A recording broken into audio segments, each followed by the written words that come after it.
E eu queria te convidar para que nós abríssemos a palavra de Deus, acompanhássemos a leitura, na carta de Paulo aos Gálatas, no capítulo 5, nós leremos a partir do versículo 16.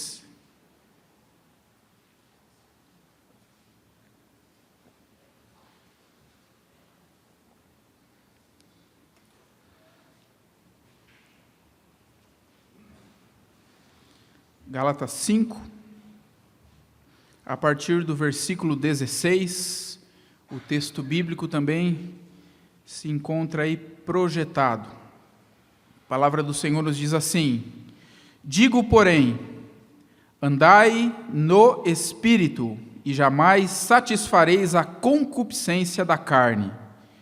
Porque a carne milita contra o Espírito, e o Espírito contra a carne, porque são opostos entre si, para que não façais o que porventura seja do vosso querer. Mas, se sois guiados pelo Espírito, não estais sob a lei.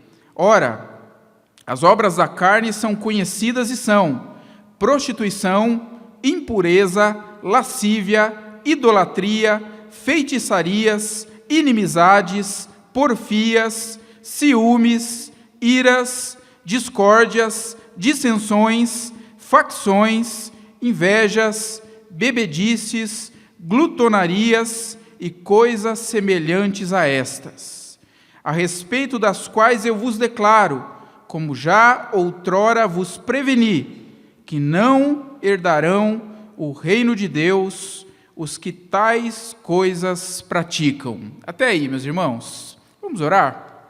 Pai Santo, louvado e engrandecido seja o Teu nome, pelo privilégio que temos de, na Tua presença, na comunhão dos nossos irmãos, prestarmos ao Senhor o culto do qual somente o Senhor é merecedor. Ó Deus, agora que nos assentamos e nos aquietamos para ouvir a Tua palavra, clamamos, suplicamos que Tu fales aos nossos corações, em nome de Jesus. Amém. Meus irmãos, essa noite, como disse, eu quero compartilhar com a igreja sobre o maior inimigo de todos. Nós já tratamos aqui acerca de dois inimigos do cristão. O primeiro é o mundo e o segundo, o diabo. Hoje nós vamos falar sobre o terceiro inimigo, que trata-se da nossa própria carne, da nossa natureza pecaminosa. E quando eu digo que ele é o pior ou ele é o maior inimigo de todos, isso pode ser dito por duas razões. A primeira é que esse inimigo, diferente do mundo, diferente de Satanás, esse inimigo está em nós. Ele nos leva para uma batalha, para um conflito interno, dentro de nós. Nós que somos cristãos, que fomos alcançados pela graça de Deus. E a segunda razão, basta nós olharmos para a Escritura, basta nós olharmos para a palavra de Deus e enxergarmos a abundância detalhada que a palavra de Deus faz, descrevendo essas obras da carne, essas obras pecaminosas. E por isso, baseado nessas duas razões, nós estamos tratando e meditando acerca do maior inimigo de todos, a nossa própria carne, a nossa natureza pecaminosa. Conta-se que um certo ermitão, alguém que vivia isolado, vivia uma vida simples no deserto, muitas vezes reclamava que tinha muito o que fazer. E então lhe perguntaram como era possível que em sua solidão esse homem pudesse se queixar de ter tanto trabalho, tantas coisas para fazer. E esse homem então disse: olha, eu tenho que domar todos os dias 2 falcões, treinar 2 águias, manter quietos 2 coelhos, vigiar uma serpente, carregar um asno e sujeitar um leão. E alguém que estava ali perto dele lhe disse: mas nós vemos que o senhor vive sozinho, não tem nenhum animal aqui por perto. Como assim? Não estamos vendo nada disso. Onde é que estão esses animais? E o ermitão então explicou: esses animais, todos os homens os têm, e vocês também, e nós todos também. Os 2 falcões se lançam sobre tudo o que aparece, seja bom ou seja mal. Tenho que domá-los para que só se fixem sobre uma coisa boa. Esses 2 falcões são os meus olhos. As 2 águias ferem e destroçam com as suas garras. Tenho que treiná-las para que sejam úteis e ajudem sem ferir. Essas 2 águias são as minhas mãos. Os 2 coelhos querem ir onde lhes agrada, fugindo dos demais, esquivando-se das dificuldades. Eu tenho que ensinar-lhes a ficarem quietos, mesmo que seja penoso, para que eu possa solucionar aquilo que me aflige. Esses 2 coelhos são os meus pés. O mais difícil é vigiar a serpente. Apesar dela estar presa numa jaula de 32 barras, está sempre pronta a morder e a envenenar os que a rodeiam. Mal se abre a jaula. Se não a vigio de perto, causa danos. Essa serpente é a minha língua. O asno é muito obstinado, não quer cumprir com suas obrigações. Alega estar cansado, se recusa a transportar a carga de cada dia. Esse asno é o meu próprio corpo. Por fim, finalmente, preciso domar o leão. Quer ser o rei, o mais importante, é vaidoso, orgulhoso, arrogante, é o meu coração. Portanto, eu digo a vocês, há muito o que fazer. Meus irmãos, quando nós olhamos para essa história, nós vemos descrita aqui por esse ermitão o grande conflito que existe no coração de todo cristão genuíno e autêntico, de todo aquele que foi ganho pela graça de Deus, que foi alcançado pela palavra do Senhor, que foi alcançado pela palavra do Evangelho. Se o meu e o seu coração foram alcançados por Cristo Jesus, dentro de nós, no nosso interior, há esse grande conflito travado bem dentro de nós. E um grande perigo que nos rodeia e que ronda a vida cristã é nós tomarmos a liberdade que nós temos da parte do Senhor, a liberdade que nos é dada mediante o Espírito de Deus, e transformarmos esta liberdade em licenciosidade. Ou seja, usarmos a liberdade que nós temos em Cristo para pecar e dar vazão às obras da carne que estão aqui descritas na palavra de Deus para nós. Somente pelo poder do Espírito Santo, que habilita todo crente verdadeiro, nós poderemos de fato viver em liberdade e usar esta liberdade como deve ser, para a glória de Cristo e para a expansão do reino de Deus, para a glória do Senhor. O Espírito Santo ocupa um papel fundamental, tanto na nossa conversão, como na nossa caminhada rumo ao Senhor, como na nossa caminhada de santificação. Quando nós olhamos para a carta de Paulo aos Gálatas, só nessa carta há 14 menções sobre o Espírito Santo. E dentre essas menções, essas referências ao Espírito Santo, no texto que nós não lemos o texto inteiro, vamos expor apenas uma parte dele hoje, nós encontramos aqui 3 menções ao Espírito Santo, que nos diz que é a única e somente por meio dele que podemos viver de maneira capacitados a glorificar a Cristo e a mostrar Cristo nas nossas vidas àqueles que nos rodeiam. Lendo o comentário do reverendo Hernandes Dias Lopes acerca desse texto de Gálatas, o pastor Hernandes diz o seguinte: a vida cristã é um campo de batalha. Trava-se nesse campo uma guerra sem trégua entre a carne e o Espírito de Deus. O Espírito e a carne têm desejos diferentes, e é isso o que gera o conflito nas nossas vidas. E se porventura nós temos enfrentado esse conflito, é porque nós temos caminhado rumo ao Senhor. Se porventura nós não temos enfrentado esse conflito, nós precisamos rever e olhar para a nossa vida à luz da palavra de Deus, para entendermos aquilo que o Senhor tem para nos mostrar que precisa de conserto nas nossas vidas. E à luz desse texto, meus irmãos, eu quero compartilhar algumas verdades que ele traz para nós. Eu quero passar rapidamente sobre as 2 primeiras, para daí adentrar na terceira e me demorar um pouquinho mais. A primeira verdade é que nós precisamos atentar para a realidade da nossa batalha. A carne representa o que nós somos por natureza, por nascimento natural. Veja que no versículo 16, a palavra do Senhor está dizendo: digo, porém, andai no Espírito e jamais satisfareis a concupiscência da carne.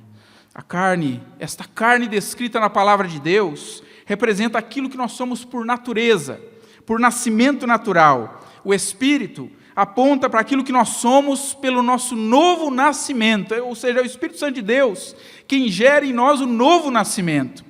Ao pensar nisso e meditar nessa palavra, essa semana eu me lembrei do pastor Márcio. Às vezes eu saía com ele para alguns lugares, e onde tinha que dar algum documento, alguma data, e alguém perguntava a data de nascimento dele, ele sempre dizia assim: qual das datas de nascimento você quer? E a pessoa olhava assim: mas como assim? 2 datas de nascimento? Eu falei: não, eu tenho uma que está no documento, e tem a outra data que é quando eu nasci de novo. Qual é que você quer? Aí a pessoa ficava curiosa, e ele aproveitava e evangelizava e falava de Jesus. E quando nós pensamos nisso, essa data desse nosso novo nascimento, não importa se você já marcou na sua Bíblia ou se você nem marcou, a partir dessa nova data, dessa data de novo nascimento, você se tornou uma nova criatura, que pode e deve andar no Espírito, que é guiada pelo Espírito, e que deve viver no Espírito, e assim manifestará naturalmente o fruto do Espírito Santo de Deus. A carne, meus irmãos, tem desejos ardentes que nos arrastam para longe de Deus, pois esses impulsos são inimizade contra Deus. Os desejos da carne levam para a morte. A palavra grega aí usada, traduzida por concupiscência, é geralmente usada no sentido de um anelo por coisas proibidas. E essas coisas proibidas, essas coisas que são opostas àquilo que Deus tem gerado nos nossos corações, são aquelas as quais nós precisamos lutar contra elas e evitá-las. Sempre que nós alimentarmos nossa carne, nós fracassaremos miserável e desgraçadamente. Se andarmos no Espírito, jamais satisfaremos os apetites vorazes e descontrolados da carne. É somente pelo Espírito de Deus que nós podemos caminhar e viver em santidade. Segundo lugar, segunda verdade que o texto nos traz é a dimensão dessa batalha para a qual nós devemos atentar. Veja no versículo 17, quando a palavra do Senhor diz: porque a carne milita contra o Espírito, e o Espírito contra a carne, porque são opostos entre si, para que não façais o que porventura seja do vosso querer. Nós fomos salvos da condenação e do poder do pecado, mas ainda não fomos salvos, ou estamos sendo salvos da presença do pecado. E vai chegar um momento em que nós não estaremos mais diante ou na presença do pecado, estaremos completamente livres. Mas enquanto isso não acontece, enquanto Deus não opera isso não acontecerá nessa vida, nós precisamos atentar para esta realidade de que estaremos sempre na presença do pecado. Em nosso interior ainda há um conflito sem trégua, há uma guerra sem pausa, há uma batalha sem interrupções, carne versus o Espírito. Nós precisamos sujeitar a nossa vontade ao Espírito, em vez de entregarmos o comando da nossa vida à carne, aos desejos pecaminosos. Quando eu olho para essa passagem, me lembro de certo comentarista chamado William Hendrickson, que fala que, a respeito dessa batalha, existem 3 tipos de pessoas. O primeiro é o ímpio, o segundo é o legalista e o terceiro é o crente. O ímpio não tem esse conflito, porque segue as suas inclinações naturais. O legalista é aquele que confia em si mesmo e que não consegue vitória nesse conflito. E, por fim, o crente, que experimenta um conflito agonizante, mas alcança a vitória, pois o Espírito que nele habita o capacita a triunfar sobre a carne. E à luz desse texto, à luz dessas verdades, meus irmãos, eu pergunto: em qual desses tipos de pessoa você se encaixa? Se porventura alguém que nos ouve nesse momento e que se encaixa no primeiro, precisa de conversão. que a sua mente, o seu coração sejam golpeados pela palavra de Deus. Arrependa-se, crendo em Jesus e confessando-o como seu Salvador. Se porventura, quem sabe alguém que nos ouve e que se encaixa no segundo, que é o legalista, também precisa de conversão. Que abra mão da confiança tola em si mesmo e se entregue pela fé ao Senhor Jesus Cristo, e assim tenha pelo Espírito Santo habitando em sua vida a vitória concedida sobre os desejos pecaminosos da carne. Mas se porventura alguém que nos ouve nesse momento e que se encontra no terceiro grupo, um crente, é alguém que já foi alcançado pela graça de Deus, já tem o Espírito Santo habitando em si. Por isso, se você se enquadra nisso, e eu creio que a maioria de nós, lance-se confiante e profundamente aos cuidados dele e vença a carne no poder do Senhor. Veja, meus irmãos, como o papel do Espírito Santo de Deus é imprescindível, é fundamental para que nós vençamos os apelos da nossa própria natureza pecaminosa.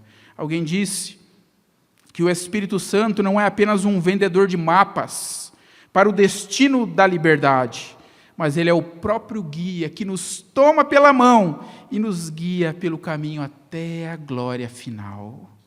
Esse Espírito, esse guia, esse Senhor das nossas vidas, o Espírito Santo de Deus, tem sussurrado, tem bradado, tem falado aos nossos ouvidos, tem falado aos nossos corações e tem nos desafiado a segui-lo. Tem você dado ouvidos àquilo que o Espírito Santo de Deus tem dito? Versículo 18 prossegue: mas se sois guiados pelo Espírito, não estais sob a lei. O contexto aqui, estar debaixo da lei é estar debaixo de maldição, porque ninguém pode obedecer à lei para ser justo diante de Deus, mas estar debaixo do Espírito é estar debaixo do Espírito de justificação. É alguém que nasceu do Espírito, vive pelo Espírito, anda no Espírito e é guiado pelo Espírito Santo de Deus. O Espírito é visto como um guia a quem se espera que o cristão o siga. Por fim, meus irmãos, a última verdade: as obras da carne nessa batalha. Se você olhar para os versículos 19 até o versículo 21, você vai encontrar uma lista terrível de pecados que descrevem o que eu e você somos por natureza, e o que eu e você podemos fazer e podemos realizar a parte da graça de Deus. Do versículo 19 até o 21, ele vai falar a respeito das obras da carne. Ora, as obras da carne são conhecidas e são prostituição, impureza, lascívia, idolatria, feitiçarias, inimizades, porfias, ciúmes, iras, discórdias, dissensões, facções, invejas, bebedices, glutonarias e coisas semelhantes a estas. Quando nós olhamos para esta lista de 15, não sei se você contou comigo aí, mas tem 15 pecados. Podemos separar esses 15 pecados em 4 grupos. O primeiro grupo é o grupo dos pecados sexuais. Segundo grupo, o grupo dos pecados religiosos. Terceiro grupo, o grupo dos pecados sociais. E o quarto grupo, o grupo dos pecados pessoais. E esses grupos de pecados revelam aquilo que eu e você potencialmente podemos produzir e produzimos com o esforço da nossa natureza pecaminosa. Note que Paulo faz um contraste, e esse contraste aqui talvez ele não seja nítido para todos, porque ele fala de obras da carne e fala de fruto do Espírito. Obras é aquilo que eu e você podemos e realizamos. Fruto é aquilo que vem naturalmente do nosso relacionamento com Deus. A parte da graça, eu vou produzir todos esses pecados. Debaixo da graça de Deus, andando no Espírito, sendo guiado pelo Espírito, naturalmente a minha vida vai produzir esses frutos, dos quais nós somos chamados a manifestá-los na nossa caminhada com o Senhor. E eu me pergunto, meus irmãos, qual tem sido a nossa rotina? Qual tem sido o nosso andar? Temos nós, com as nossas mãos, produzido as obras da carne? Ou temos nós, numa vida de submissão, andando no Espírito, vendo o Senhor produzir os seus frutos nas nossas vidas. Qual tem sido a sua maneira de viver? Paulo fala também do resultado para os que tais obras praticam. Versículo 21, o finalzinho, ele vai dizer, qual que é o resultado? Coisas semelhantes a estas, a respeito das quais eu vos declaro, como já outrora vos preveni, que não herdarão o reino de Deus os que tais coisas praticam. Paulo aqui não está falando a respeito de um ato pecaminoso em si, mas ele está falando a respeito do hábito de pecar. Não quer dizer que se um crente cair em um desses pecados, como nós caímos muitas vezes, você perde a salvação. Não. Na verdade, a Escritura nem ensina isso, que você perde a salvação. Mas ele está falando de um estilo de vida. Está falando de alguém que tem o hábito de viver desta maneira. E se alguém aqui tem o hábito de viver desta maneira, como já falamos, você precisa ser tocado pela palavra de Deus. Você precisa se arrepender e confessar a Cristo como Senhor e Salvador da sua vida, para que o Espírito Santo mude a sua trajetória, transforme a sua natureza, e você possa, então, ter a oportunidade de ver o Espírito Santo de Deus produzindo os frutos, dos quais somente o Senhor pode fazer em nossas vidas pela sua graça. Quem vive praticando o pecado e não tem prazer na santidade, não encontraria ambiente no céu. E essa é uma séria realidade que deve falar aos nossos corações. Quem pratica o pecado não herdará o reino de Deus, porque no céu não entra pecado, meus irmãos. E isso deve nos alertar e chamar a nossa atenção para a gravidade do pecado. Esse pecado que tenazmente, diz a palavra, tenazmente nos assedia e gera esse conflito dentro de nós. Eu quero concluir aplicando de uma forma bastante objetiva e clara para as nossas vidas. Como vencer essa terrível batalha contra esse maior inimigo de todos?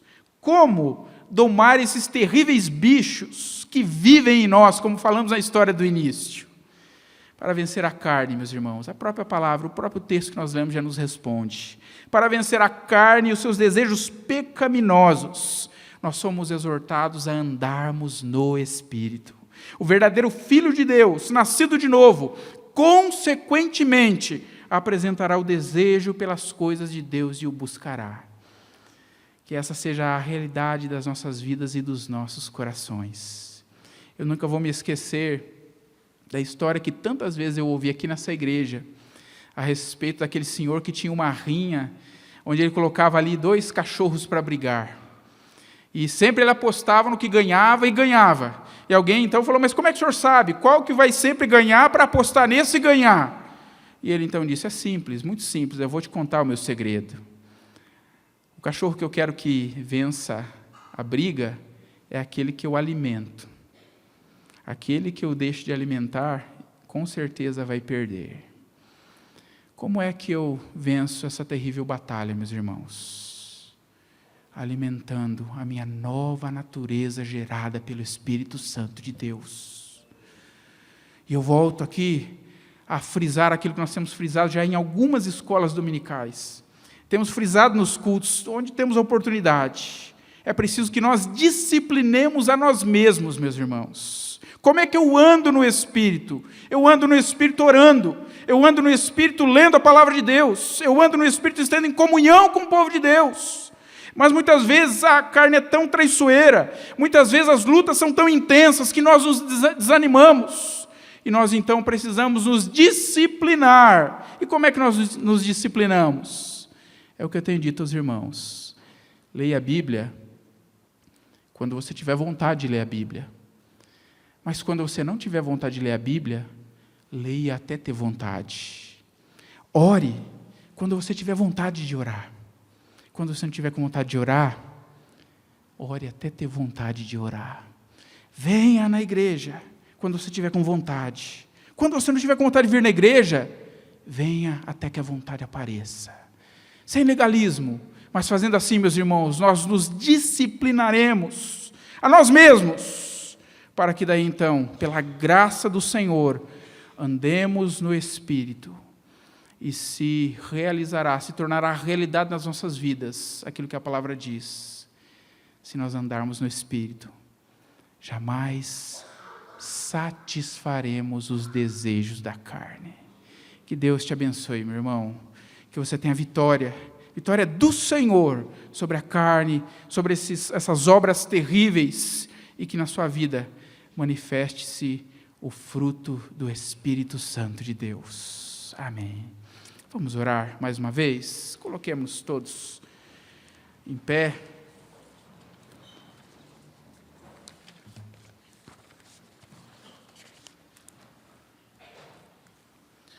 Pai Santo, Deus querido, obrigado, Senhor, pela Tua palavra. A Ti, Senhor, seja toda a honra, toda a glória, todo o louvor e toda a adoração, Senhor.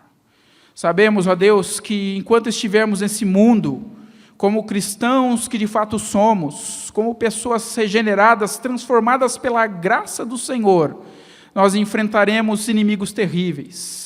Começando pelo mundo, pelo diabo, e enfrentando o maior e mais terrível de todos, a nossa própria carne, a nossa própria natureza pecaminosa. Mas, ó Deus, nós louvamos o Teu nome, porque na Tua palavra, na Tua presença, há recursos para a vitória do Teu povo, Senhor. Ó Deus, abençoa o Teu povo, despertando, ó Deus, para a seriedade do pecado, despertando, ó Deus, para a seriedade desta batalha, a qual nós temos que travá-la, até aquele grande e glorioso dia, em que a Sua obra estará completa em nossas vidas, e nós para sempre seremos livres da presença do pecado, porque esta velha natureza será para todo sempre extirpada. Oh Deus amado, nós clamamos ao Senhor, ó Deus, clamamos a Ti e suplicamos a Tua graça e a Tua misericórdia sobre nós. Dá vitória ao Teu povo, Senhor. Visita, Pai, aqueles que porventura possam estar caídos à beira do caminho, aqueles que têm lutado, têm enfrentado lutas contra a sua própria carne, Senhor. Dá estratégia, dá direção, mas sobretudo, envia, Senhor, a Tua unção que despedaça todo o jugo. E essas vidas sejam livres para andarem no Espírito e serem guiadas no Espírito para a glória do Teu santo nome, Senhor. Fica conosco, Deus. Nós louvamos e bendizemos o Teu santo nome e clamamos, ó Deus, desperta o Teu povo, desperta a Tua igreja e aviva os nossos corações para a glória do Teu santo nome. Fica conosco, Senhor. Te agradecemos por este momento especial de culto, por este momento especial de ajuntamento. Te agradecemos, ó Deus, pela presença dos nossos irmãos gideões aqui conosco. Que o Senhor, ó Deus, os continue abençoando, sustentando, animando, fortalecendo no ministério. E que, ó Deus, o Teu povo, o Teu reino, possa ser acrescido, possa crescer, ó Deus, a cada dia, mais e mais. É o que suplicamos a Ti, Senhor. Edifica o Teu povo, fortalece o Teu povo, em nome do Senhor Jesus. Amém, Senhor.